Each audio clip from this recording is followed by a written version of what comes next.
দক্ষিণ কামৰূপৰ গৰৈমাৰীত সংঘটিত হৈছে এক লোমহৰ্ষক ঘটনা। নিশা সুৰামত্ত স্বামীৰ এক পৰিকল্পিত তাণ্ডৱ লীলা। পত্নীক সুৰামত্ত স্বামীয়ে হত্যাৰ অপচেষ্টা। স্বামী আব্দুল হাই নাগৰিকৰ আক্ৰমণত গুৰুতৰভাৱে আঘাতপ্ৰাপ্ত পত্নী।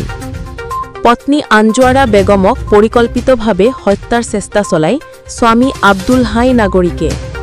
দীৰ্ঘদিনৰ পৰাই পত্নীৰ ওপৰত সুৰামত্ত স্বামীয়ে চলাই আহিছিল শাৰীৰিক নিৰ্যাতন।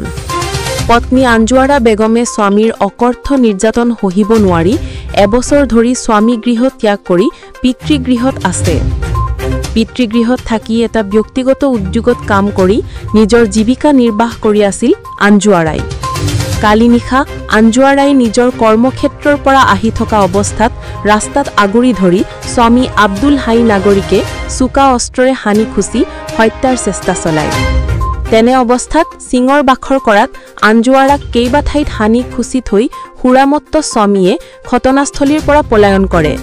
তেনে অৱস্থাত স্থানীয় ৰাইজে আঞ্জুৱাৰাক উদ্ধাৰ কৰি গৰৈমাৰী সমূহীয়া স্বাস্থ্য কেন্দ্ৰত ভৰ্তি কৰে। যদিও অৱস্থা অতিকৈ সংকটজনক হোৱাত ততাতৈয়াকৈ GMCHলৈ প্ৰেৰণ কৰে।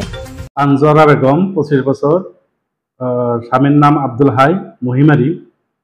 তেওঁৰ আমাৰ মেডিকেলৰ সন্মুখতে তাৰ গিৰিয়েকে চোকা অস্ত্ৰৰে তাক ওপৰ চপৰি আক্ৰমণ কৰে। তাৰ ফলত তাৰ দুটা হাতত, সোঁ হাতত বিশেষকৈ বহুত বেয়াকৈ জখম পাইছে। তাৰ হাৰ্ডিটোও কটা গৈছে আৰু তাৰ পিঠিত বেয়াকৈ আঘাত পাইছে।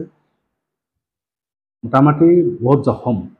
সেইকাৰণে তানে প্ৰাইমাৰী চিকিৎসাখিনি দি ছোৱালীজনীক উন্নতমানৰ চিকিৎসাৰ কাৰণে মই GMCলৈ প্ৰেৰণ কৰিছোঁ।